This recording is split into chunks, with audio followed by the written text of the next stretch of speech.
citações e intimações, parte 2, das partes dos sujeitos processuais. Bom, então nós vamos começar a falar sobre crimes contra a administração pública. Então vamos falar hoje sobre sentença e coisa julgada. Vamos começar a nossa aula de inquérito policial. Vamos começar a falar do Tribunal do Júri.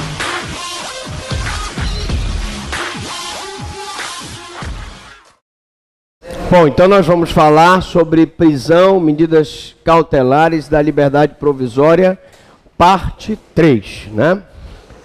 Essa aula, ao vivo e a cores, sem cortes, para todos os alunos. Vamos lá. Nós estamos falando sobre prisão temporária, né? Prisão temporária. E você tem que saber esse assunto, porque evidentemente esse assunto é muito importante para quem quer fazer a prova da OAB, para quem quer fazer concurso público, né? Então, prisão temporária. Vamos discutir a matéria, né? Nós já vimos os requisitos da prisão temporária, para que ela, primeiro requisito, que ela seja imprescindível para a investigação. O segundo requisito, quando ela for necessária para descobrir a identidade do acusado. E o terceiro requisito, naqueles crimes que nós já vimos que a maioria deles é crime hediondo, e naquelas hipóteses ela poderá ser decretada. Agora, a discussão da matéria da prisão temporária, a gente deve dizer o seguinte, ó. O requisito número 1, imprescindível para investigação. E o requisito número 3, que são aqueles crimes que nós vimos, homicídio, né? Extorsão mediante sequestro, sequestro de cárcere privado, quadrilha ou bando, eles são imprescindíveis. Ou seja, eu posso até não ter o número 2, que é a questão da identidade do acusado. Mas se eu não tiver o número 1, se ela não for imprescindível para a investigação, e se eu não tiver um daqueles crimes, eu não posso decretar a prisão temporária. Começa por aí. Quem pode decretar a prisão temporária? Somente o juiz pode decretar a prisão temporária, sempre em decisão fundamentada. Pelo princípio da fundamentação das decisões, até eu não preciso de uma fundamentação bastante rebuscada, mas eu preciso que o juiz cumpra pelo menos o relatório, a fundamentação e a conclusão. Jamais poderá ser decretada de ofício. Significa que o juiz não pode ex ofício, né, procedar iudex ex ofício. O juiz não procede de ofício. Na prisão temporária, isso é regra. Uma prisão temporária é uma prisão cautelar na fase do inquérito, só através de requerimento do MP ou representação da autoridade policial, delegado de polícia. Tá? Uma via do mandado de prisão serve como nota de culpa. Então, tem uma peculiaridade aí, né? Normalmente, eu tenho que ter um documento específico da nota de culpa numa outra situação. Aqui não. Aqui a própria via do mandado de prisão serve como nota de culpa. É bom que as pessoas vejam que os alunos passam aqui para ver que é ao vivo e sem corte, né? Não tem montagem aqui nessa aula. Bom, discussão na matéria. Contra quem pode ser decretada a prisão temporária? Somente é possível se decretar a prisão temporária contra o investigado. Jamais pode ser decretada contra o acusado. O que significa isso? Só posso decretar contra o investigado e não posso decretar contra o acusado? Explico. É porque o investigado é aquele que, antes do recebimento da denúncia, não há processo, portanto, ele é só investigado. Está sendo investigado nos autos de inquérito. Ora, como a prisão temporária só pode ser decretada no inquérito policial, ele continua sendo investigado.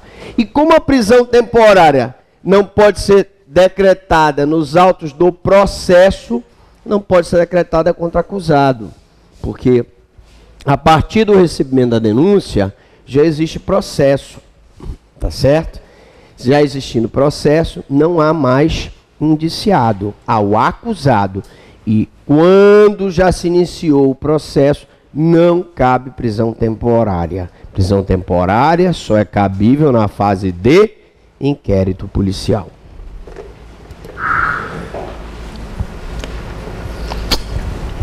Em que momento a prisão temporária pode ser decretada? Só durante as investigações, só na fase de inquérito, nunca na fase de processo. Qual a duração da prisão temporária? Pergunta de prova. Prisão temporária, em regra, dura 5 dias, prorrogável uma única vez por igual período. Então, 5 dias, prorrogável por mais 5 dias. Nos crimes comuns, porque na prova poderá cair o seguinte: nos crimes hediondos e assemelhados, a duração da prisão temporária é de 30 dias. Então, por exemplo, no sequestro e no cárcere privado, a prisão temporária só pode ser decretada em 5 dias, prorrogável por mais 5. Na extorsão mediante sequestro, que é um crime hediondo ou assemelhado, a prisão temporária é decretada em 30 dias, prorrogável por mais 30, sendo o tempo máximo de 60 dias. Cuidado! 1 minuto da sua atenção na prova pode ser fatal. Direitos do preso. O preso temporário tem direito de ficar separado dos demais presos. Nós já vimos isso. Portanto, se for decretada uma prisão temporária, o teu cliente que foi preso temporariamente não poderá ficar preso juntamente com os demais que já forem condenados. Professor Franklin, mas se isso acontecer, você pode entrar com HC e ele vai então ser liberado, tá certo? Em tese, ou convertida a prisão dele numa prisão domiciliar, ou numa outra medida cautelar, que nós vamos ver nessa aula. Aguarde, daqui a pouco, depois dos comerciais. Se o delegado constatar a desnecessidade da prisão, o delegado pode liberar o preso? Não, porque o delegado não tem essa disponibilidade.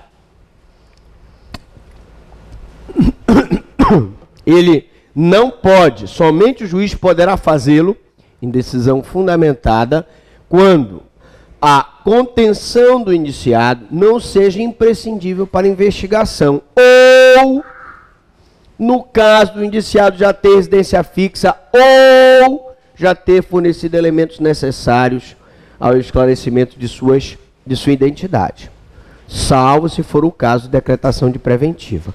Professor, quer dizer o seguinte: como a prisão temporária, ela é necessária, imprescindível para a investigação, para que o acusado, que o investigado, seja descoberta a identidade dele, naqueles crimes que estão previstos na lei.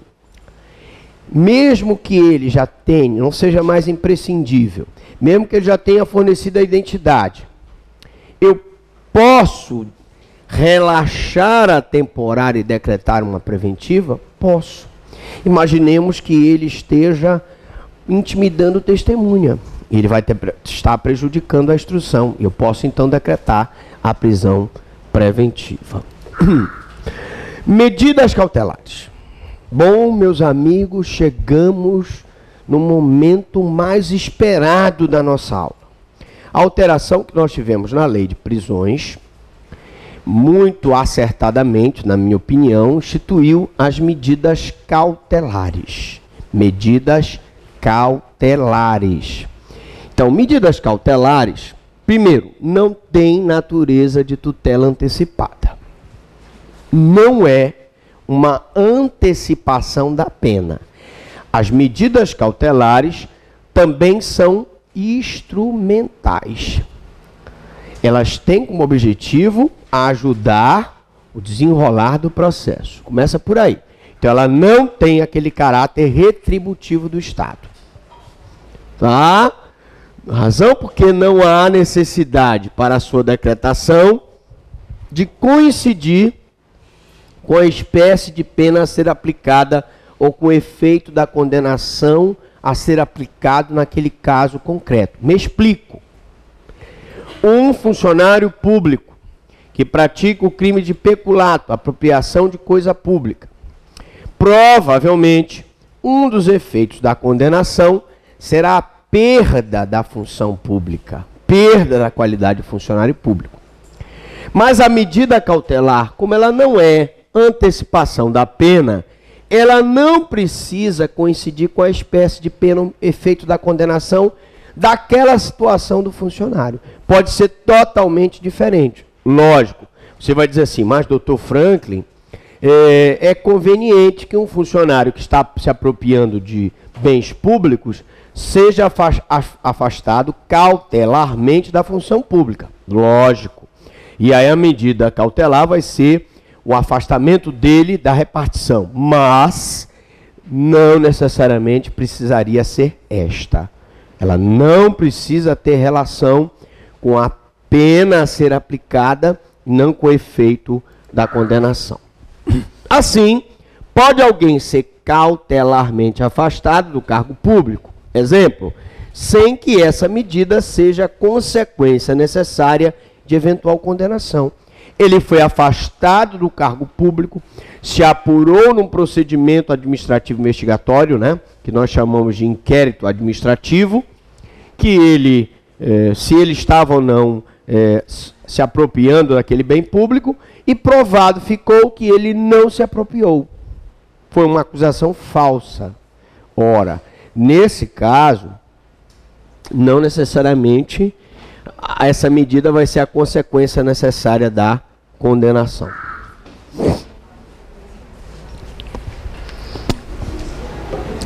Então agora vamos aprender o seguinte. As novas medidas cautelares, elas são alternativas à prisão. E submetem-se dois elementos essenciais. Necessariedade e adequabilidade. Quais os dois requisitos das medidas cautelares? Necessariedade e adequabilidade. De novo, necessariedade e adequabilidade. São três os requisitos da necessariedade. Vamos explicar cada um deles. Necessariedade. Letra A. Assegurar a aplicação da lei penal. Como aquela medida cautelar vai evitar que aquela pessoa seja evada do distrito da culpa, assegurando de que aquela pena eventualmente aplicada será cumprida. 2. Conveniência da investigação da instrução criminal. Também nós temos a situação de evitar que aquela pessoa condenada, aquela pessoa que poderá ser condenada, que está sendo presa cautelarmente, venha a prejudicar a instrução, intimidando testemunhas, sumindo com as provas. 3. Evitar a prática de infrações penais, conforme previsão legal.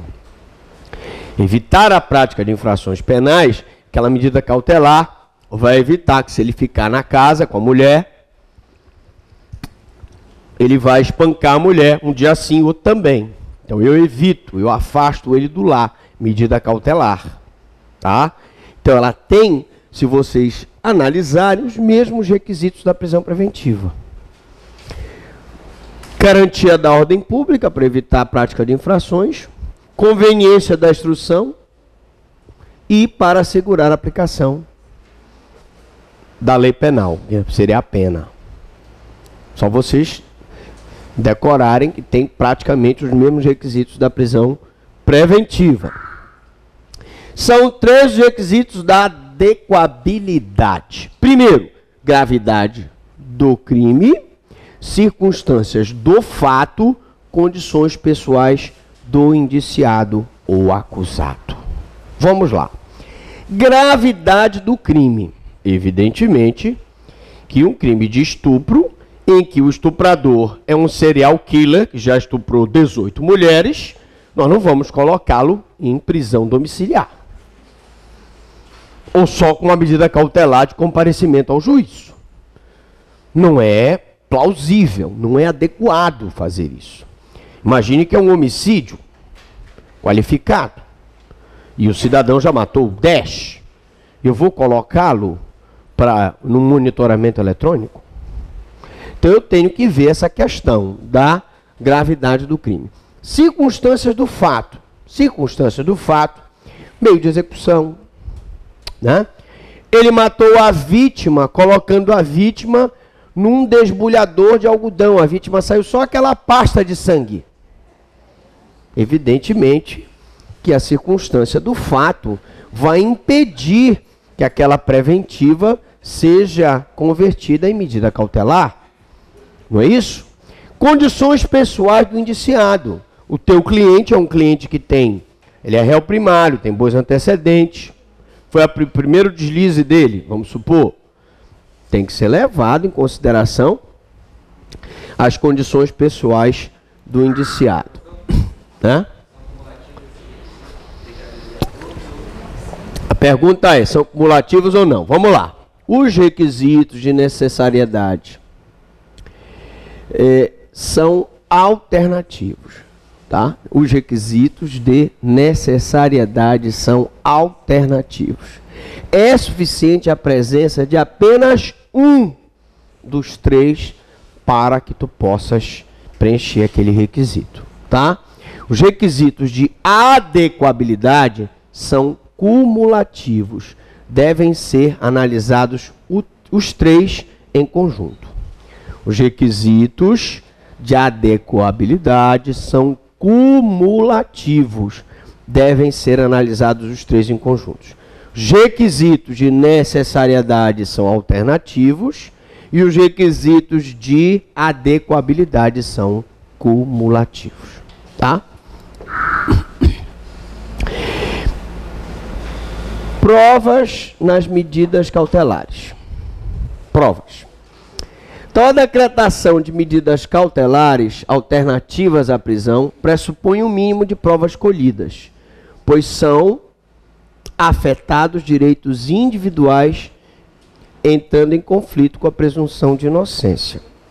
Evidentemente que aquilo que nós temos na prisão preventiva, que é o indício da autoria e prova da materialidade do crime, vale para a prisão cautelar. Se eu não tiver prova da materialidade do crime, não tiver indícios da autoria, eu não devo decretar nenhuma prisão cautelar.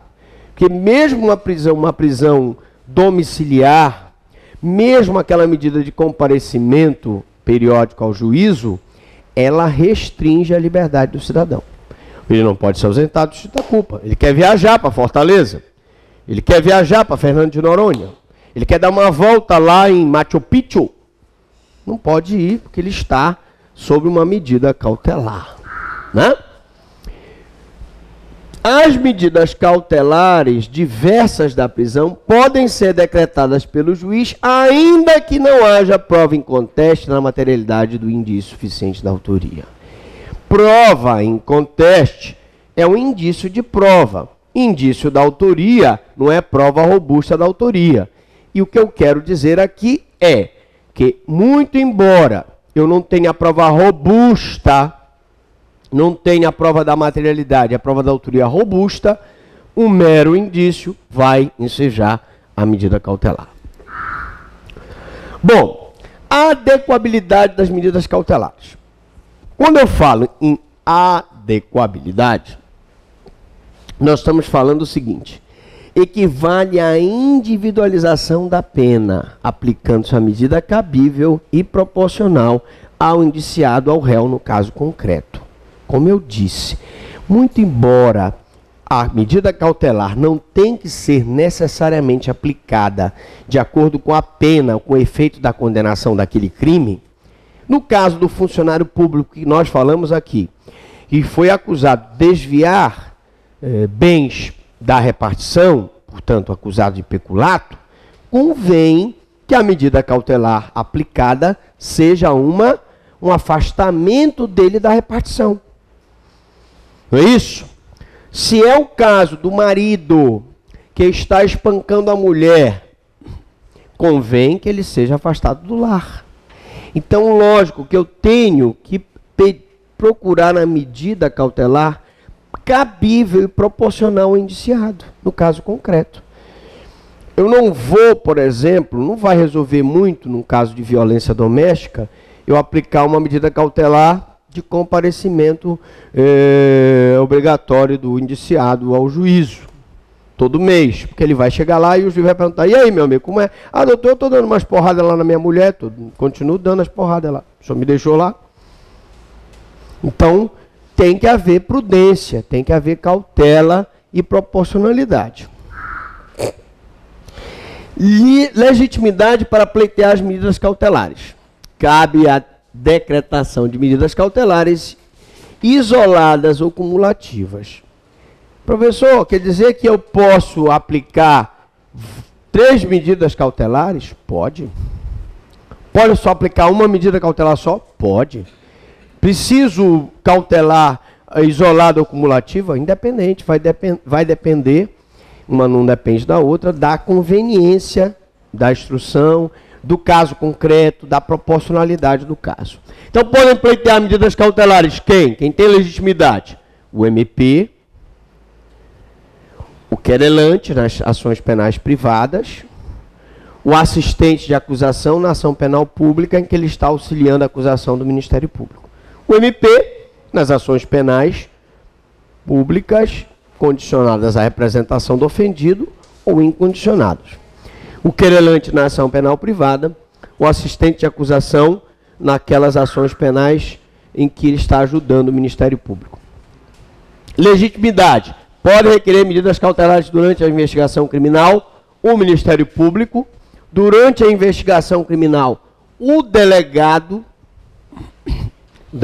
vai fazer uma representação mostrando ao juiz que aquele marido, se ficar naquele domicílio, vai continuar colocando em risco a mulher e as crianças. Tá? O juiz não pode decretá-las de ofício. Então, o juiz vai ser provocado, né? Procedar e o dex ex officio. No caso da medida cautelar, eu preciso ter uma provocação do Ministério Público, do querelante, do assistente de acusação e na fase de investigação do delegado. Medidas cautelares inaudita altera pares. O que é inaudita altera pares? Aquela medida que é decretada sem ouvir a outra parte. Muito bem. Muito bem. Em casos de urgência ou perigo na demora, e pode-se decretar a cautelar sem prévia oitiva do indiciado ou réu. Quer dizer, professor, que quando não houver urgência, quando não houver necessidade de pressa, o certo é eu, antes de decretar a cautelar, ouvir o réu? Sim.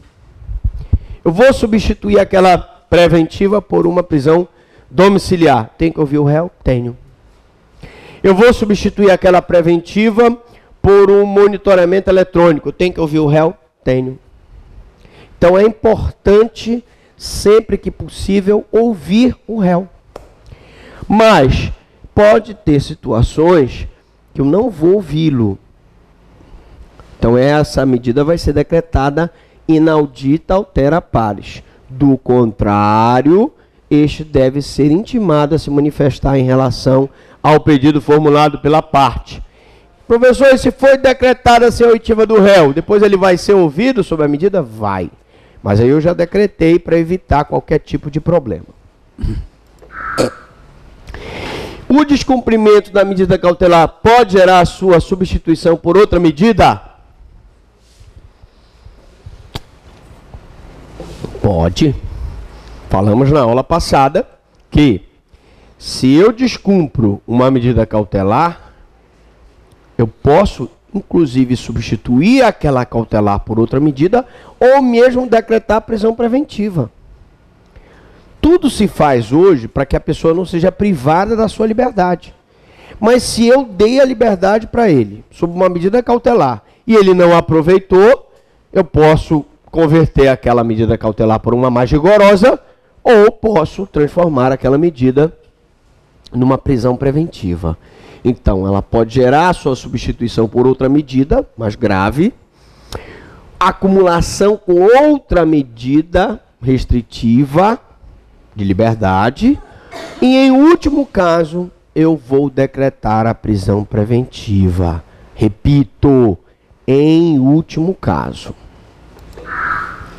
Diga. No caso de solicitação de cautelar, o Ministério Público não elegiu a ação privada, tem que ser ouvido. O Ministério Público, nos crimes de ação penal privada, não é o dominus litis.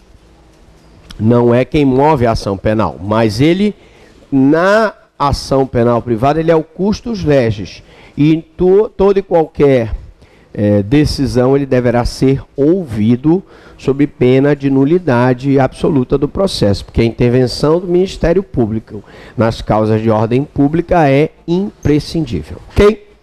Mais uma boa pergunta. Banco de Dados Nacional. A lei que reformulou as prisões, ela trouxe uma coisa muito importante. Trouxe um instituto muito importante. O que é? Esse banco de dados do Conselho Nacional de Justiça. Todo e qualquer mandado de prisão que for expedido por juiz no território nacional deverá ser comunicado ao Conselho Nacional de Justiça. E para que isso serve, professor Franklin? Para que, quando uma autoridade decretar uma prisão preventiva lá no Arroio Chuí, nós possamos ter conhecimento dessa prisão preventiva lá na Serra de Contamana, lá na Ponta de Seixas. Porque imagine a seguinte situação. Um policial captura uma pessoa em flagrante delito lá na Paraíba. E eis que ele, ao consultar esse banco de dados nacional do Conselho Nacional de Justiça, verifica que essa pessoa já responde a vários processos lá em Roraima. Ele é um fugitivo de Roraima. Isso facilita o trabalho da polícia, não facilita? Então, por isso que existe um banco de dados nacional, que é administrado pelo Conselho Nacional de Justiça, contendo o registro de todos os mandados de prisão expedidos, dando margem ao seu cumprimento por qualquer autoridade policial, esteja onde estiver o procurado. Então, se o mandado foi expedido no Amazonas, o pessoal lá em São Paulo tem condições de prender aquele cidadão. Ok? Medidas cautelares em espécie. Agora nós vamos, num momento realmente emocionante da nossa aula, ver uma por uma dessas medidas cautelares. Ou seja, apresentamos uma síntese das medidas cautelares diversas da prisão, incluindo a fiança. Vamos lá. Número 1. Se vocês quiserem, peguem aí o código de processo. Vamos seguir uma por uma explicando cada uma delas. Inciso 1 diz o seguinte: comparecimento periódico em juízo no prazo e nas condições fixadas pelo juiz para informar ou justificar suas atividades. Nessa medida, o agente que assume o compromisso tem que comparecer em juízo para justificar as atividades e informar mudanças de endereço, devendo o juiz fixar o período a requerimento do MP. Então, ele pode comparecer mensalmente, ele vai informar suas atividades. Olha, senhor juiz, estou trabalhando, estou com domicílio fixo. Ou, senhor juiz, eu mudei de domicílio, estava morando na Rua das Andorinhas, agora vou morar na Rua das Margaridas. De forma que o juiz tenha um controle do domicílio dele e tenha um controle sobre as suas atividades. Isso é uma das medidas cautelares. A outra medida cautelar é a proibição de acesso ou frequência a determinados lugares, quando por circunstâncias relacionadas ao fato, deva o indiciado ou acusado permanecer distante desses locais para evitar o risco de novas infrações. Imagine, por exemplo, que se trata de um viciado em drogas. E que se ele for lá para a Cracolândia, ele vai encontrar os coleguinhas de vício. E os coleguinhas de vício vão entregar para ele a droga para ele fumar, para ele usar, para ele se picar. Nesse caso, o juiz proíbe que ele compareça, que ele frequente a Cracolândia. Então impõe que o agente se abstenha de frequentar determinados lugares. E aí eu posso ter, se ele é viciado em jogo, eu abstenho ele de ir para o carteado. Se ele é viciado em droga, eu abstenho ele de ir para a Cracolândia. Se ele é viciado em briga de galo, em rinha de galo, eu vou abster ele de ir naquele local que tem a rinha de galo, tá? Pretendendo-se com isso a minimização do risco de reiteração de condutas delituosas. Mas não é só isso não. Tem aquele cidadão que ele é ladrão, mas ele só pratica o crime se ele tiver com os comparsas. Então os comparsas moram lá, no buraco fundo. Eu vou impedir que ele volte lá para o buraco fundo, não tenha contato com o pessoal para... você conhece, Ingrid, o buraco fundo lá? Lá em Coraci. Buraco fundo. Ontem, inclusive, a reportagem da Rádio Sorriso estava lá no buraco fundo. Né? A senhora conhece o buraco fundo? Não, nunca foi lá. Tá bom. Ok. Tem um buraco fundo no 40 Horas também? Muito bem. Tem vários buracos fundos, né, por aí. Bom, proibição de manter contato com pessoa determinada quando por circunstância relacionada ao fato deva o indiciado ou acusado dela permanecer distante. Aqui, proibição de manter contato cabe muito bem no caso de marido e mulher, ou de dois vizinhos, né? Estão brigando ali, vive brigando. A vizinha, ligaram lá para o meu programa de rádio, a Voz da Cidadania, a vizinha, olha, promotor, a mulher aqui está num terreno mais alto, ela joga toda a água servida dela para o meu terreno. Os vizinhos estão brigando lá. E aí se proíbe de manter contato com a pessoa. Essa proibição de manter contato com determinada pessoa pode ser fixada quando, por circunstâncias relacionadas ao fato, deva o indiciado ou acusado dela permanecer distante em um primeiro momento. Distante da mulher, para evitar confusão, distante do vizinho, para evitar atrito, distante do comparsa do crime, né?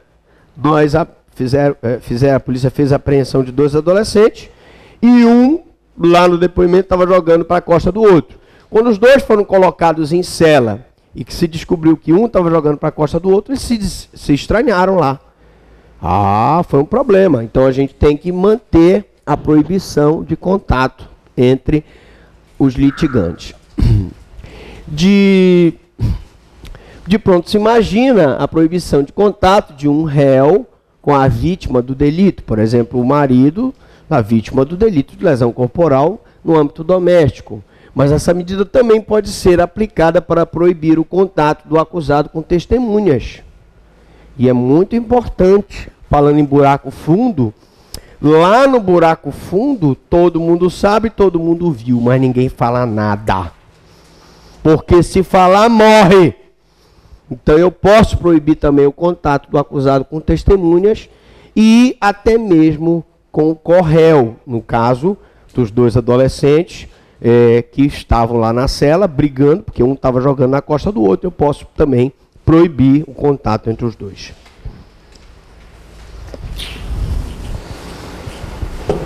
Até aqui tudo bem? Posso dar uma castigada boa na prova? Já sabe que a prova começa assim, à beira do precipício, primeiro tipo de prova. Depois o segundo tipo, escreveu, não leu, o pau comeu. Morte certa, morte súbita, lua de mel.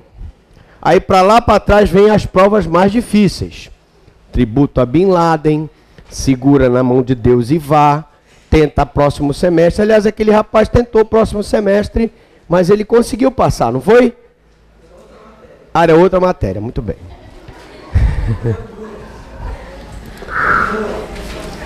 Proibição de ausentar-se da comarca quando a permanência seja conveniente ou necessária para investigação ou instrução. Proibição de se ausentar da comarca, né? Ora, o agente assume o compromisso de permanecer no distrito da culpa à disposição do juízo enquanto for conveniente para a investigação ou para a instrução criminal, devendo informar qualquer alteração de endereço. Meu amigo. Professor, e se o cidadão proibido de se ausentar da comarca se ausenta sem autorização judicial? Vamos lá. Primeiro, houve um justo motivo.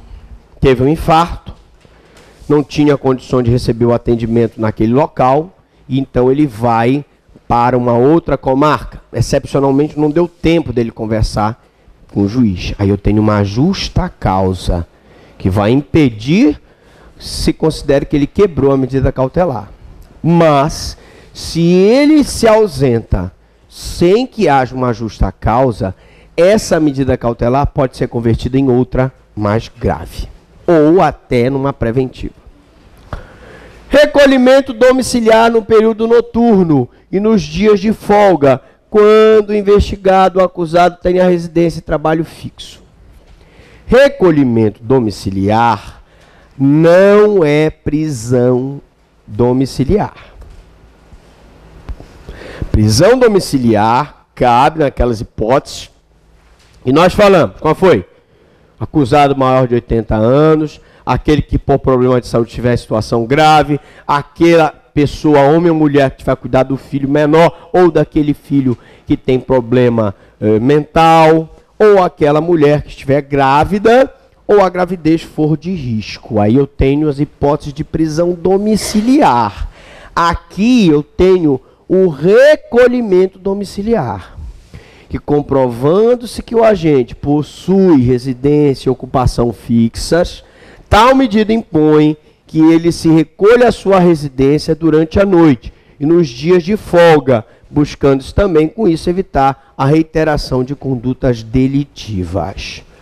Todavia, vocês vão me perguntar, mas professor Franklin, quem é que vai fiscalizar isso aqui? Porque nos Estados Unidos, nós temos o que nós chamamos de agente da condicional, que é aquela pessoa que fiscaliza o cumprimento do recolhimento domiciliar, por exemplo. Esse recolhimento domiciliar teria, em tese, que ser cumulado com uma monitoração eletrônica. Porque se comprovasse que ele, por GPS, está saindo da casa dele, né, durante a noite e nos dias de folga, ele está quebrando o recolhimento domiciliar. E essa medida, então, seria revogada. Mas como o monitoramento eletrônico do Brasil ainda está um pouco precário, vamos torcer para que as coisas melhorem, para que essa medida seja aplicada. Diga. De um vizinho que tem um conflito com o outro, aí esse vizinho está cumprindo essas medidas cautelares, né? E aí, Sim. por exemplo, ele tem que se recolher à noite, como o senhor acabou de falar.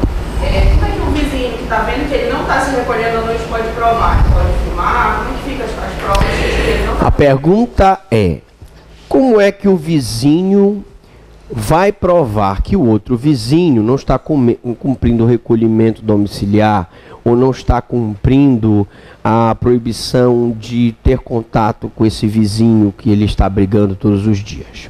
Simples. Qualquer meio de prova, tá? Ele pode filmar, ele pode gravar, né? Ele pode chamar a polícia, ele pode chamar duas testemunhas que presenciaram o fato, leva essas testemunhas, faz uma ocorrência policial e eles vão colocar no BO que aquelas testemunhas foram ouvidas. Aquele fato será comunicado ao juiz através do Ministério Público e o juiz então poderá revogar a medida. O que eu quero dizer para vocês é que qualquer meio de prova é válido, tá? E claro, a comunicação tem que chegar ao juiz ou ao MP para que sejam tomadas providências cabíveis. Suspensão do exercício de função pública ou de atividade de natureza econômica ou financeira, cuidado, hein? Quando houver justo receio de sua utilização para a prática de infrações penais. Ora, aí eu tenho essa medida cautelar para crimes praticados por funcionário público, para crimes praticados por agentes financeiros, que praticam crimes contra o sistema financeiro. E essa medida, ela visa justamente a utilização da função pública, da instituição financeira para a prática de crimes, né? Então nós falamos aqui ainda agora do funcionário público que foi acusado de estar se apropriando de bens públicos. Ora, por mais que depois seja provado que ele é inocente, eu posso ter uma medida cautelar para impedir que esse funcionário público permaneça na instituição? Posso. Tem um diretor de um grande banco que está praticando evasão de divisas. Ele pega o dinheiro do banco, irregularmente, e manda para o exterior, para o paraíso fiscal das Ilhas Jersey. Se ele no banco vai ter facilidade de praticar esse crime, ou lavagem de dinheiro, por exemplo, eu vou afastá-lo.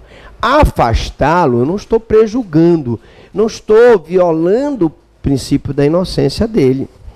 Mas, afastado, ele vai evitar que ele pratique aquela evasão de divisas, que é um crime contra o sistema financeiro.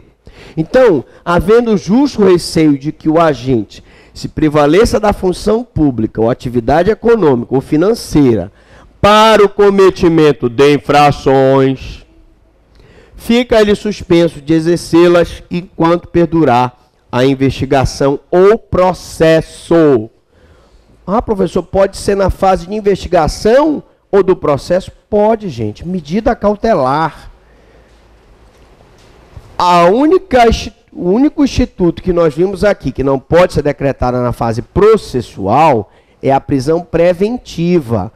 As medidas cautelares podem ser decretadas na fase de investigação e na fase do processo, tá? Há requerimento do MP, do delegado de polícia, do querelante ou do assistente de acusação, tá bom? Porque não podem ser decretadas de ofício pelo juiz. Internação provisória do acusado nas hipóteses de crimes praticados com violência ou grave ameaça, quando os peritos concluírem serem imputável ou semi-imputável, artigo 26 do Código Penal, e houver risco de reiteração. Todo aquele que concorre para o crime incide nas penas a ele combinada. E todo agente que for incapaz de entender o caráter ilícito do fato de determinar-se de acordo com esse entendimento, será ou considerado inimputável, se não tem condições absolutas de entender o crime, ou semi-imputável. E aí vem a seguinte pergunta: posso eu interná-lo? Atenção, é internação, não é prisão, internação provisória, compulsória.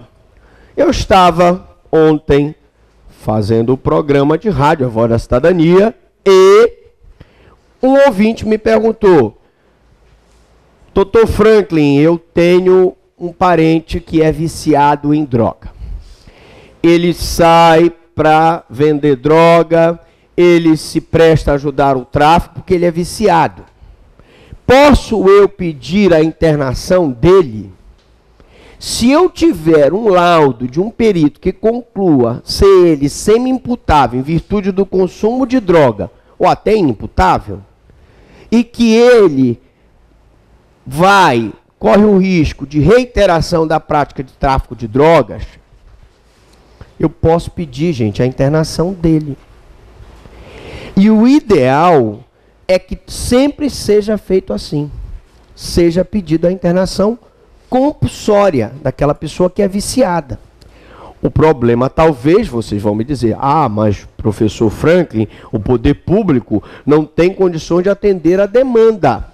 Mas nós, profissionais da área do direito, devemos zelar pelo cumprimento dessa prerrogativa, que é uma prerrogativa que se tem de decretar uma medida cautelar de internação, que é possível a internação provisória do acusado nas hipóteses de crimes praticados com violência ou grave ameaça, quando a perícia constatar ser o acusado inimputável ou semi-imputável, e quando houver risco de reiteração de atos.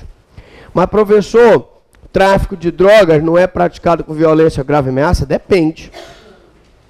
Depende da situação. Mas, se o crime for praticado com violência ou grave ameaça e houver a hipótese de reiteração, houver um laudo do perito dizendo que ele é imputável ou semi-imputável e que ele, em liberdade, pode dar ensejo a novas práticas delitivas, eu posso interná-lo provisoriamente. E a internação é provisória, mas poderá ser definitiva se ao final do processo se constatar realmente que ele é inimputável e que ele, em liberdade, vai praticar crimes. Caso em que eu possa aplicar uma medida de segurança, de internação ou tratamento ambulatorial, conforme o caso. Fiança nas infrações que admitem. Quais são as infrações que admitem a fiança? Vamos ver daqui a pouco, não perca, daqui a pouquinho nós vamos ver as infrações que admitem a fiança, né? Numa aula, é a última parte da nossa aula de prisão, medidas cautelares e liberdade provisória com ou sem fiança. Não perca tudo que você queria saber sobre fiança e não tinha coragem de perguntar.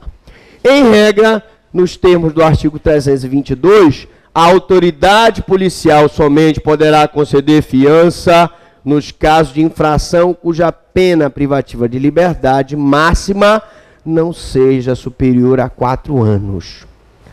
Professor Franklin, quer dizer o seguinte, que se o crime for punido com pena máxima superior a 4 anos, o delegado de polícia não pode conceder a fiança? Não.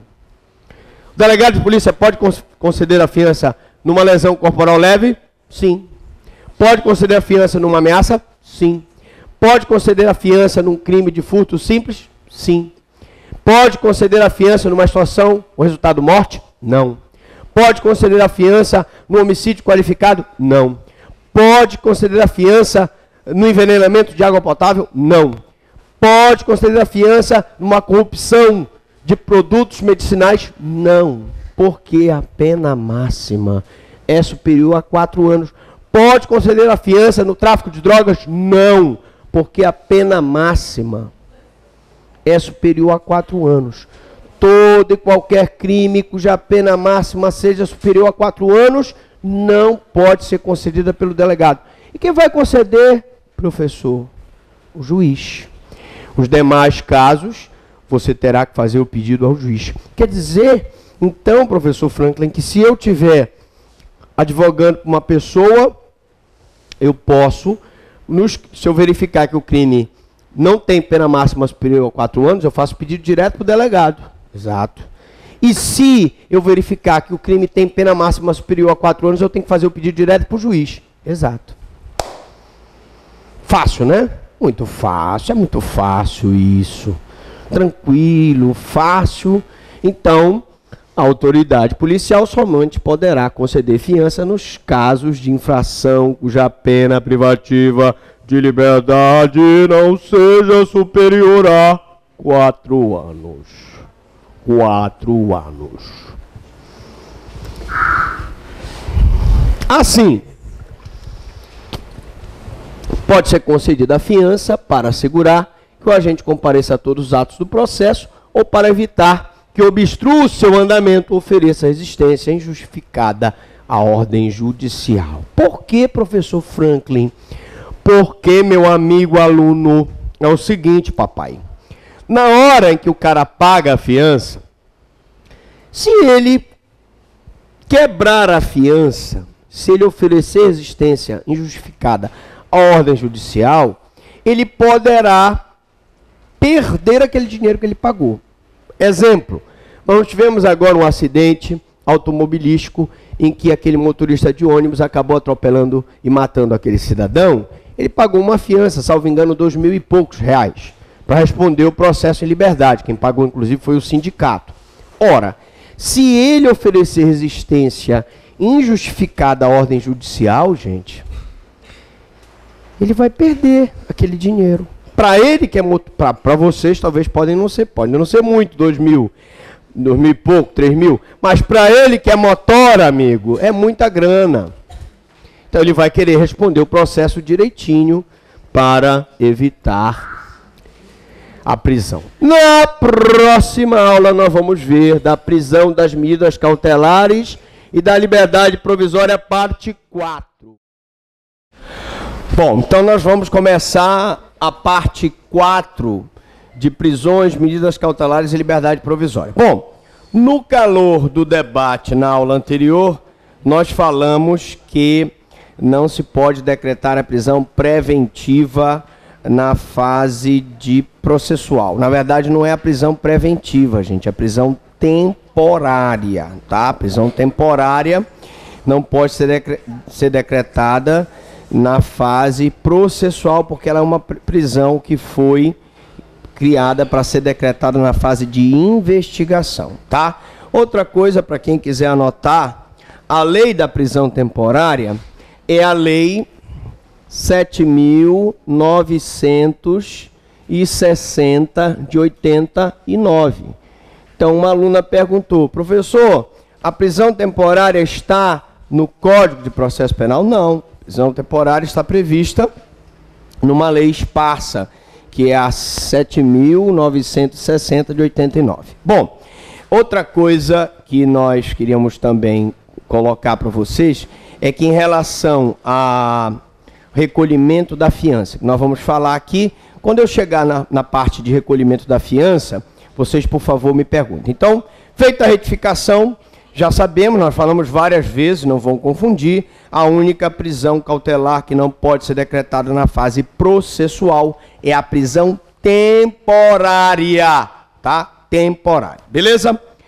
Sem mais delongas, vamos começar ainda falando sobre fiança. Nós estamos falando sobre medida cautelar, fiança, tá? Fiança é a penúltima medida cautelar e depois da fiança ainda temos o monitoramento eletrônico. Portanto, não se percam. Nós ainda estamos falando de medidas cautelares, a fiança. E essa aula é a liberdade provisória com ou sem fiança. Primeiro, conceituando. Liberdade provisória, gente, é uma liberdade processual que assegura o direito do preso de manter-se em liberdade durante o curso do processo até o trânsito em julgado da sentença penal condenatória, impondo-se ou não condições. Ora, ele pode responder o processo com a imposição de condições, que é o pagamento de fiança ou uma medida cautelar, ou pode responder o processo sem imposição de nenhuma condição, que é, no caso, quando ele se livra solto, que ele não precisa pagar nada e nem tem nenhuma condições a cumprir para que ele seja beneficiado pela liberdade provisória, podendo ser revogada a qualquer momento. A decisão de liberdade provisória também é uma decisão rebus sic stantibus, podendo ser concedida ou revogada a qualquer momento. A decisão de liberdade provisória também é uma decisão que faz coisa julgada formal, não faz coisa julgada material, ok? Bom, conceito. Então, liberdade provisória é um substituto da prisão provisória que pressupõe prisão legal. Eu só posso conceder a liberdade provisória, evidentemente, se houver os requisitos, e ela pressupõe prisão legal. Se a prisão for ilegal, a prisão deve ser relaxada. Então, é uma liberdade limitada, porque eu limito a vida do cidadão. Ele não pode frequentar determinados lugares, ele tem que comparecer ao juiz, ele não pode se ausentar da comarca, ele não pode se ausentar do domicílio, com imposição, se for o caso, das medidas cautelares. E ela é obtida com ou sem fiança. Nós ainda estamos falando da fiança, gente. Por favor, nós ainda estamos em medida cautelar de fiança. E a liberdade provisória, ela é concedida com ou sem fiança. Bom, ela independe de fiança quando a pena correspondente à infração praticada não exceder 3 meses de detenção ou de reclusão, ou for de natureza pecuniária. É o que nós chamamos em direito de livrar-se solto. A pessoa se livra solto, sem necessidade de nenhuma condição, nem de pagamento de fiança, quando a pena do crime pelo qual está sendo acusado não excede 3 meses, ou se o crime trouxer uma pena pecuniária. Mas você vai me perguntar, professor Franklin, existe algum crime que traz a pena de multa isolada? Não. Não existe. Então, quando é que vai caber isso aqui? Nas contravenções penais. As contravenções penais são infrações penais de menor potencial ofensivo que podem trazer somente a pena de multa. Existe crime que traz pena isolada de multa? Não. Só contravenção penal. E também dificilmente eu vou encontrar um crime que não vai exceder 3 meses de pena. Geralmente também vai ser uma contravenção penal. Bom, mediante fiança. Mediante o pagamento de fiança. Primeiro, o que é fiança? Fiança é uma garantia que o acusado presta para se defender em liberdade. Quando eu digo garantia, é que ele diz assim, eu vou pagar isso aqui para o juízo, para provar que eu vou responder esse processo, não vou me evadir do distrito da culpa, vou cumprir com as condições e vou, enfim, praticar todos os atos necessários a que a causa seja julgada corretamente. Claro que se é uma garantia, se ele quebra essa garantia, ele perde o valor da fiança. Tá certo? E é uma garantia real, um depósito em favor da União. Aí o aluno me disse assim, mas professor, o senhor falou só em dinheiro. Calma. Fiança pode ser, esse depósito pode ser dinheiro, pedras preciosas, títulos da dívida pública, enfim. Tudo que tiver valor patrimonial e que estiver previsto na lei processual penal. Então eu posso pagar a fiança em pedras preciosas? Posso. Tem lá umas pepitas de ouro, trabalhei no garimpo de Serra Pelada, tenho umas joias, né? Recebi um anel de ouro. Lógico que eu vou, então, pagar, fazer o depósito em dinheiro, pedras preciosas. Professor, não tenho pedras preciosas, mas eu tenho o título da dívida pública. Por sinal, um excelente negócio, quem comprou o título da dívida pública, né? Agora não, que o Brasil está um pouco... O PIB agora deu uma aumentadinha, o Banco Central aumentou também a Selic, mas de títulos da dívida pública equivale a dinheiro, tem valor patrimonial. Então você pode também usar o título da dívida pública. Prisões que não admitem fiança. Por expressa disposição legal, o crime de racismo não admite fiança. O crime de racismo é um crime inafiançável. E atenção, não confundam racismo com injúria racial, porque se o cidadão chama o outro de negro, né? No caso, ele está praticando, chama de preto, né? Geralmente preto, ou preto safado, alguma coisa assim, ele está praticando o crime de injúria racial.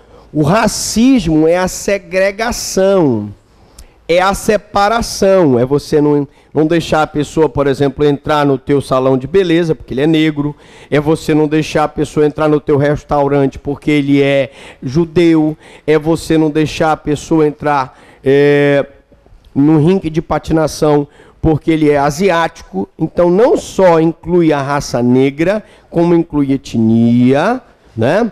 Como inclui religião, como inclui procedência nacional. Mas você chamar o cara de Paraíba não é racismo. Se você chamar uma pessoa de Paraíba, você está praticando injúria racial. Racismo seria você impedir que uma pessoa da Paraíba ingressasse no teu estabelecimento comercial. Esse crime ele é inafiançável. Nos crimes de tortura, tráfico ilícito de entorpecentes e drogas afins, são os crimes assemelhados aos hediondos. Também são crimes inafiançáveis. O terrorismo e os definidos como os crimes hediondos. Quais são os crimes hediondos? Vamos lá. Tortura, tráfico e terrorismo são os crimes assemelhados aos hediondos. Quais são os crimes hediondos? Homicídio qualificado, homicídio praticado mediante ação de grupos armados, né? Nós temos latrocínio, extorsão com resultado morte, estupro, corrupção de substância medicinal. Então preste atenção, o homicídio, mesmo que ele não seja qualificado, mas se ele é praticado em ação de grupo de extermínio, ele é homicídio simples, mas poderá ser crime hediondo. Então eu tenho dois tipos de homicídio que são hediondos. Aquele que é simples, mas praticado por ação de grupo de extermínio, e aquele que é qualificado por motivo torpe, por motivo fútil, ou por recurso que tornou impossível a defesa do ofendido, etc. Tá? Maiores detalhes na minha aula de crime de homicídio. Então aqui nós temos os crimes assemelhados aos hediondos e os crimes hediondos. Também nos crimes cometidos por ação de grupos armados, civis ou militares, contra o Estado constitucional, o Estado de Direito. Os crimes praticados por grupos armados contra o Estado Democrático de Direito são inafiançáveis. Imaginemos que nós tivéssemos uma nova guerrilha do Araguaia e que essas pessoas cometessem, né, através de um grupo armado, né, e se voltasse contra a ordem constitucional. Esses guerrilheiros seriam presos e esse crime seria inafiançável. Tá bom? Deu para entender? Tranquilo. Prisões que não admitem a fiança. Prisões que não admitem a fiança. Então vamos aprendendo aí o que admite, o que não admite, porque poderá ser pergunta de prova. Aos que, no mesmo processo, tiverem quebrado fiança anteriormente concedida ou infringindo sem motivo justo qualquer das obrigações a que se refere os artigos 227 e 238 do CPP. Então, se você quebrou a fiança, se o cara te deu uma medida cautelar de comparecimento periódico, de não se ausentar do título da culpa, e tu quebras aquela fiança, você não vai ser mais beneficiado por fiança, porque você quebrou a fiança anteriormente concedida. Em caso de prisão civil ou militar, a pessoa inadimplente de pensão alimentícia passa 3 meses sem pagar a pensão. Além de ser preso civilmente, ele pode responder por crime de abandono material, que é um crime de menor potencial ofensivo, mas é crime. A pessoa deixar de prover o sustento da sua prole. Mas o que eu quero dizer é que não cabe fiança na prisão civil e nem na prisão militar. O militar que pratica uma infração militar e é preso por uma prisão militar não pode pagar fiança. E já vimos que o HC só cabe na prisão militar se comprovadamente a prisão militar for ilegal. Quando presentes os motivos que autorizam a decretação da prisão preventiva. Tu vais conceder fiança para uma pessoa que é um perigo para a ordem pública? Que em liberdade vai continuar praticando crime? Tu vais conceder a fiança para uma pessoa que em liberdade vai intimidar a testemunha, vai sumir com as provas? Tu vais conceder a fiança para uma pessoa que, pagando o dinheiro da fiança, vai fugir para o estrangeiro? Não, não se deve. Bom, competência para conceder a liberdade provisória com ou sem fiança. A competência, gente, é da autoridade policial quando presidir a lavratura do auto de prisão em flagrante de infração cuja pena privativa de liberdade máxima não seja superior a 4 anos. E aí, vamos lá, vamos para aquela questão. Professor, aqui na capital, né, você pede para emitir o DAI, vai com o DAI na agência, paga o DAI, leva e entrega para o delegado. Mas o nosso querido aluno lá estava me lembrando que no interior existe uma brecha legal para que o delegado receba o valor da fiança e não tiver como emitir o DAI, hein? A regra é a emissão do DAI.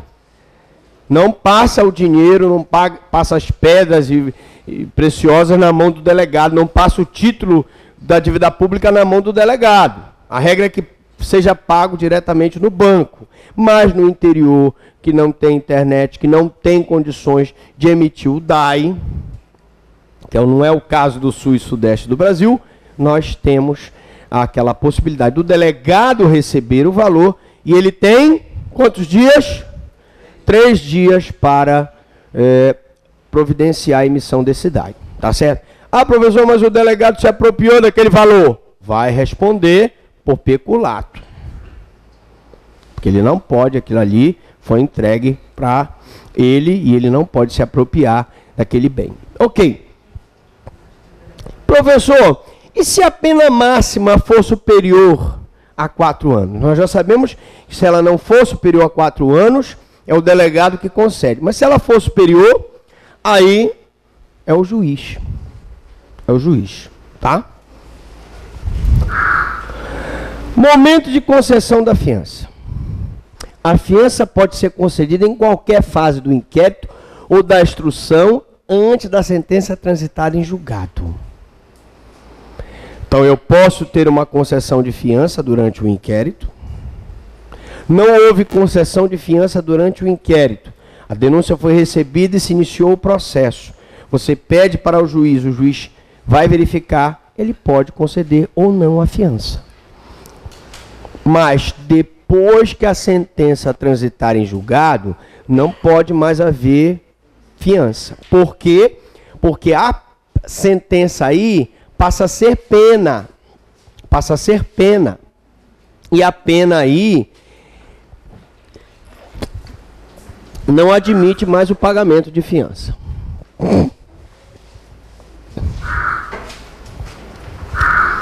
Valor da fiança. Valor da fiança. O Código de Processo Penal, a reforma do Código, foi muito feliz nesse ponto. Por quê? Porque antigamente nós tínhamos vários incisos que tratavam o valor da fiança. Agora foi simplificado a situação. Nós temos apenas 2 situações. A primeira situação é de 1 a 100 salários mínimos o valor da fiança, quando se tratar de infração cuja pena privativa de liberdade no grau máximo não for superior a 4 anos. Então, o delegado de polícia poderá conceder fiança de 1 a 100 salários mínimos quando se tratar de infração cuja pena privativa de liberdade no grau máximo não seja superior a 4 anos. 1 a 100, competência do delegado, quando a pena não for superior a 4 anos. E de 10 a 200 salários mínimos, quando o máximo da pena privativa de liberdade combinada for superior a 4 anos. Sendo superior a 4 anos, nós já vimos que o valor da fiança só pode ser arbitrado pelo juiz. Logo, vai ser de 10 a 200 salários mínimos. Deu para entender isso? Tranquilo. O juiz pode Dispensar a fiança, verificando a situação econômica do preso. Imagine que é uma pessoa extremamente pobre.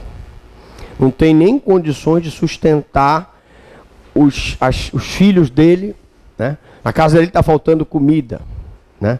Está faltando até o sofazinho lá da casa, está todo esburacado. O cara é pobre de marré, marré, marré. Não tem sentido ficar arbitrando fiança nesse caso. O juiz vai dispensar a fiança. Ele pode reduzi-la até o máximo de 2/3. Então ele reduz a fiança. Não, o cara tem condições de pagar, eu vou reduzir, eu vou arbitrar em 10 salários mínimos, vou reduzir em 9 salários mínimos, vou reduzir de 2/3. Pode fazê-lo. Ou aumentar até 1000 vezes.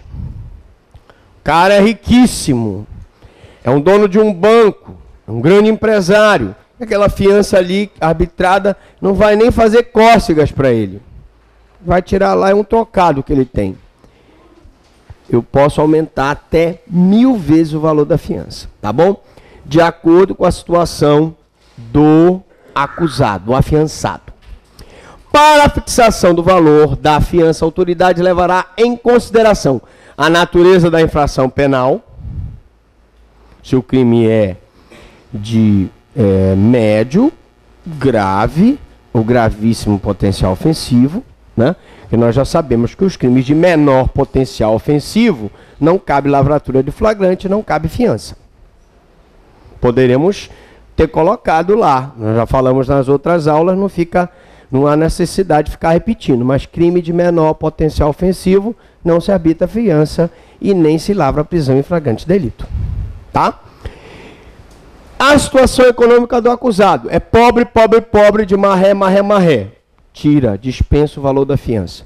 É rico, rico, rico, que não sabe nem o que tem. Pode aumentar até 1000 vezes o valor da fiança. Você sabe que, como dizia o filósofo, quem tem mais do que precisa ter, quase sempre se convence que não tem o bastante. A sua periculosidade e o valor provável das custas. O cara é perigoso. Tá, eu vou arbitrar a fiança para um cara perigoso, que eu vou provavelmente ter a possibilidade daquele cidadão voltar a praticar crimes, voltar a matar, voltar a estuprar, voltar a praticar latrocínio. Tem que ter cuidado. Periculosidade. E o valor provável das custas do processo. Porque aí, no final, se ele tiver que pagar as custas, eu já prevejo uma fiança que mais ou menos vai ter condições de arcar com as custas do processo. Obrigação do afiançado. A liberdade provisória oriunda da fiança é uma liberdade vinculada. Isto é, está condicionada ao cumprimento ou não de determinadas medidas cautelares. Lógico, vou conceder a fiança e, paralelamente, eu vou aplicar uma medida cautelar de não comparecimento ao juízo, de não se ausentar do distrito da culpa, de monitoramento eletrônico, etc. E se ele não cumprir, quebra-se a fiança. Obrigações: comparecer a todos os atos do processo. Ele foi intimado, regularmente intimado, ele tem que comparecer. Não se ausentar da sua residência por mais de 8 dias, sem comunicar ao juiz. Posso aplicar. E aí, nós vamos ver aquelas hipóteses de medidas cautelares que podem ser aplicadas juntamente com a fiança. Então, juntamente com a fiança, eu posso ter as seguintes medidas cautelares previstas na lei, que foram modificadas com a Lei 12.403 de 2011. Tá? Então, a lei que trouxe todas essas modificações das prisões é a Lei 12.403 de 2011. 12.403 de 2011. Tá? Que trata da prisão e prisão domiciliar, modalidade de prisão preventiva. Então, vamos lá. Prisão domiciliar, comparecimento periódico em juízo com condições, proibição de acesso e frequência a determinados lugares, nós já vimos, né? comparecimento periódico, ele vai informar o juiz sobre suas atividades. Proibição de acesso em frequência a determinados lugares, ele não pode ir naquela boca de fumo, porque se ele for, ele vai voltar a usar a droga. Proibição de manter contato com pessoa determinada, ele fica proibido de manter contato com a esposa, que ele bate um dia sim, outro não, e manter contato com o filho, que ele molesta um dia sim, outro não, maltrata um dia sim, outro não, ele fica proibido. Proibição de ausentar-se da comarca, ele não poderá se ausentar da comarca, salvo se for por motivo justificado. Lógico que ele vai, se houver necessidade de se ausentar, comunicar ao juiz sobre a sua ausência. Recolhimento domiciliar noturno. Atenção, novamente, não se esqueçam, recolhimento domiciliar não é prisão domiciliar. Prisão domiciliar, aquela aplicada a maiores de 18, pessoas que têm problemas de saúde grave, pessoas que precisam cuidar de crianças, ou pessoas que cuidam de pessoas portadores de necessidades especiais e gestantes, ainda mais se for com risco da gravidez. E o recolhimento domiciliar, aquela medida cautelar em que a pessoa fica, se recolhe à sua residência, não pode sair nos dias de folga e não pode sair depois de um determinado horário noturno da casa. Suspensão do exercício de função pública é o que nós falamos sobre o funcionário público que estava desviando recursos de um banco, ou aquele funcionário público que foi acusado de se apropriar de um bem da repartição. Ele vai ser afastado até que seja averiguado, né? Vocês devem ter visto aí na novela, o personagem aí foi afastado, que está sendo acusado de desviar, superfaturar contratos. Medida cautelar de suspensão do exercício de função pública.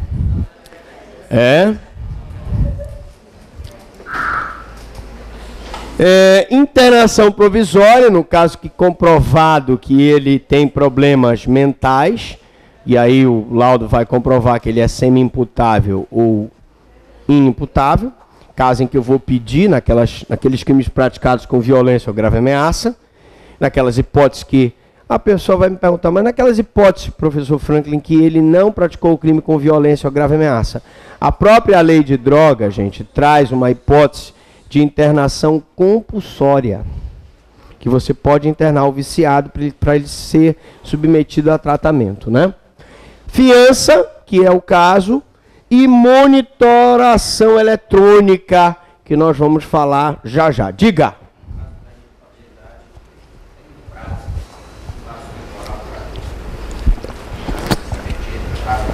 No caso da inimputabilidade, lógico, se o laudo não é conclusivo sobre a semi-imputabilidade ou a imputabilidade, ele vai responder o processo sob uma medida de internação provisória. Ao final do processo, tem que ter uma conclusão, se ele é inimputável ou se ele é semi-imputável. Se ele for inimputável, ele vai ser condenado a uma pena? Não, ele vai ser condenado a uma medida de segurança, que poderá ser internação, se o crime pelo qual ele responde é punido com reclusão, ou tratamento ambulatorial, se o crime pelo qual ele responde é punido com detenção. Repetindo, se no final do processo ele for considerado inimputável, ele não poderá sofrer uma sanção penal de reclusão, detenção, uma pena alternativa ou multa.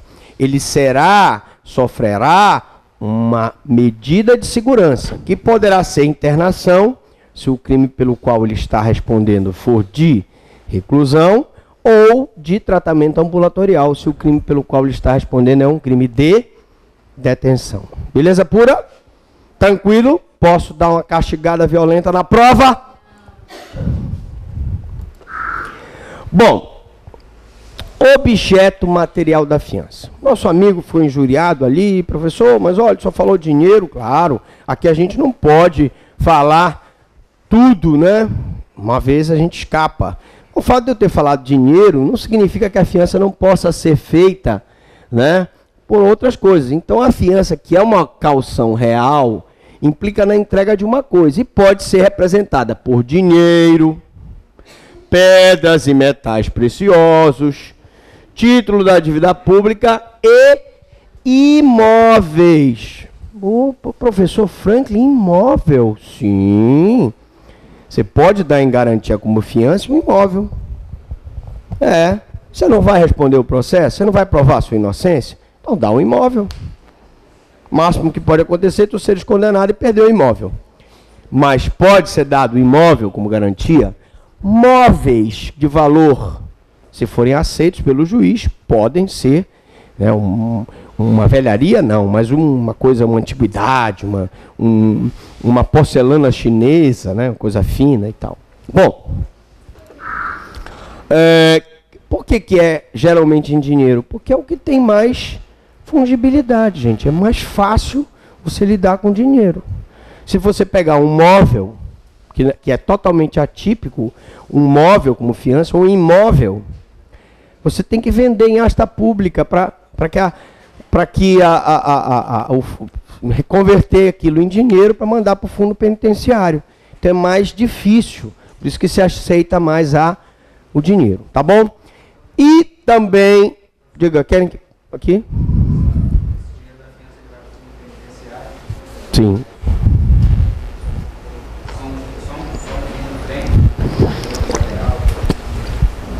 O dinheiro da fiança vai para o fundo penitenciário, tá? O fundo, nós temos fundos estaduais e fundos federais, né? Esse dinheiro que vai para o fundo penitenciário, tecnicamente seria para a construção de presídios, né? Nós sabemos que um valor grande é arrecadado, mas, infelizmente, muito dinheiro não é utilizado como deveria ser utilizado. Bom, quebramento, reforço e cassação da fiança. Nas hipóteses de não comparecimento do agente em juízo, quando não regularmente intimado para a formalização dos atos processuais, deixando de apresentar motivo justo, eu tenho o quebramento da fiança.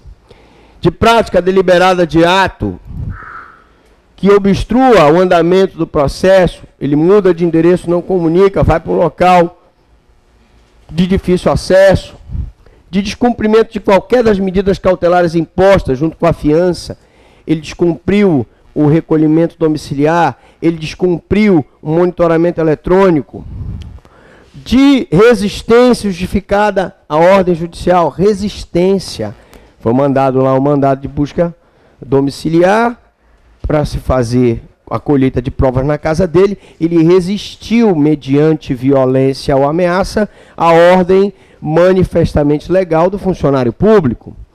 Reiteração de infração dolosa. Dolosa. Professor, quer dizer que se ele estiver dirigindo o carrinho dele lá e por culpa vier atropelar um ciclista, não é caso de quebramento de fiança? Não. Só se a infração for dolosa. Crimes culposos não quebram fiança. Em tese, reforço de fiança. A fiança deve ser reforçada nos seguintes casos. Vamos lá. Quando o valor for fixado, né, não atender aos parâmetros contidos na tabela. Então, o valor foi colocado a menos, ele tem que fazer o reforço da fiança. Beleza? Professor, quem prestou fiança antes da lei e agora tem que fazer o reforço? Não, porque aqui é aplicação, a lei processual tem aplicação imediata. Então, no caso, quem prestou antes continua com os mesmos valores. Quem prestou a partir do momento em que a lei nova entrou em vigor, esse sim tem que fazer o reforço da fiança.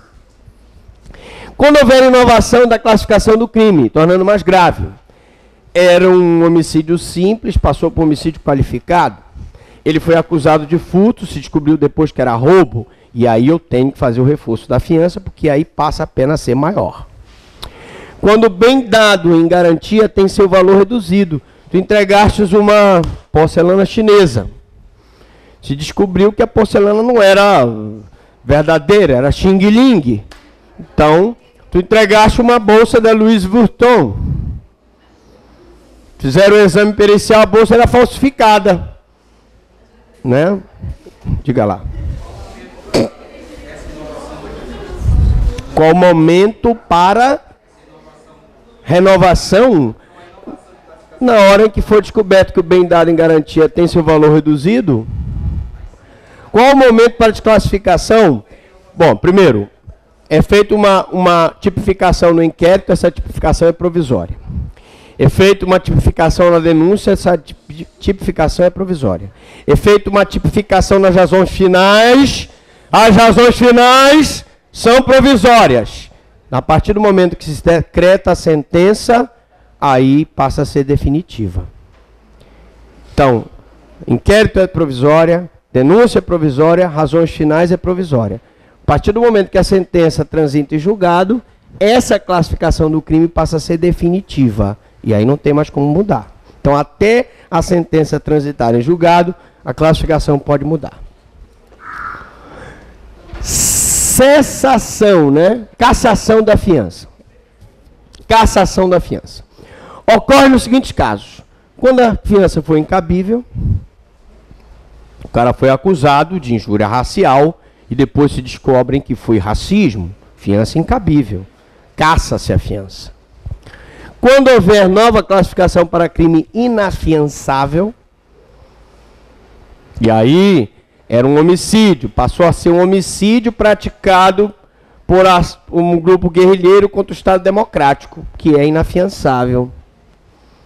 E aí eu vou cassar a fiança. A restituição do valor da fiança, gente, a fiança é uma garantia, né? Como é que é feita essa restituição? Ela pode ser total, ela só serve para garantir que a pessoa vai responder aquele processo. Então ela pode ser total quando o inquérito é arquivado e quando o acusado é absolvido. Então, ele pagou uma fiança no inquérito. O inquérito foi arquivado. Pelo delegado, não. O delegado não pode arquivar. Manda para o juiz, o juiz manda o Ministério Público. Se o Ministério Público pedir o arquivamento, o juiz homologar, está arquivado. Restituição total. Ou quando o acusado é absolvido. Eu paguei uma fiança num processo, entreguei o imóvel da minha propriedade, porque eu sabia que eu era inocente. No final do processo eu fui considerado inocente. Inocente. Lógico que aí, sendo eu inocente, o valor que eu paguei de fiança vai me ser restituído. Foram pedras e metais preciosos que eu deixei lá, uma pepita de ouro, vai me ser restituído. Parcial, quando existe quebramento de fiança. Tá bom, eu fui absolvido, mas eu não cumpri as medidas cautelares determinadas pelo juiz. Então, vai haver a restituição parcial da fiança.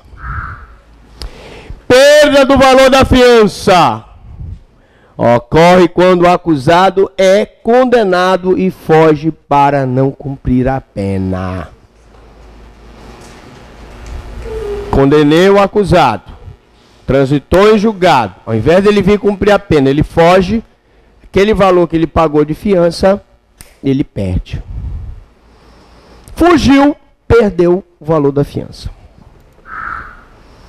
Fiança quando o acusado for pobre. Já expliquei que quando o acusado for pobre, o juiz pode dispensar a fiança. Então, quando o juiz verificar que a situação econômica do acusado o impossibilita de prestar fiança, poderá conceder-lhe o benefício da liberdade provisória sem o pagamento da fiança. Ele é pobre, de marré, não tem nem onde cair morto, quanto mais pagar a fiança. O juiz vai dispensar o pagamento.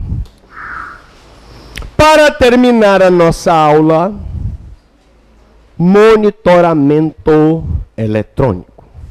A senhora de trás está, que não mexe nem, não pisca. A senhora está entendendo tudo? Posso dar uma castigada violenta? Segura na mão de Deus e vai. Ela já pleiteou a prova. Segura na mão de Deus e vai. Vamos lá. Monitoração eletrônica.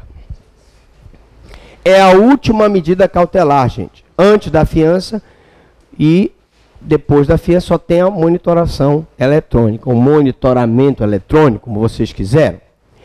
Por meio desta medida, poderá o agente ser monitorado por dispositivos eletrônicos, como pulseiras ou tornozeleiras. Algumas mulheres vão gostar, uma pulseira eletrônica lá, olha, minha pulseira aqui, tal da... né, tá uma pulseira aí, né? Quem gosta de pulseira aqui? Pulseira, o senhor também gosta, tá com uma pulseira aí, olha aí, tá vendo? Pode ser por pulseira ou tornozeleira, né? De modo a possibilitar um controle judicial sobre os movimentos durante a instrução do processo. Então eu tenho como controlá-lo, saber para onde ele vai. Se foi o recolhimento domiciliar, eu tenho como saber se ele está cumprindo. Se o GPS disser que ele saiu à noite, não tenho como, não é verdade? Não se ausentar do distrito da culpa, o GPS mostra que ele saiu, fugiu. Tá certo? Então, monitoração eletrônica é uma coisa boa, é uma coisa que, se funcionar, dará resultado. O problema é saber se realmente nós teremos na monitoração eletrônica um instrumento válido para evitar as prisões. Trata-se de medida de aplicabilidade e efetividade altamente questionável, já tendo sido adotada com um alto grau de insucesso para presos condenados de outros países. O que eu digo é o seguinte, tecnologicamente ela é muito boa, desde que o sistema não falhe. Ora, os nossos telefones celulares falham, a nossa comunicação com o telefone fixo falha, a nossa internet cai. Então, se eu tiver um aparato tecnológico que não falhe, será um sucesso. Mas se for adotada com um aparato tecnológico ruim, nós não vamos conseguir ter sucesso nessa monitoração eletrônica. E por hoje é só.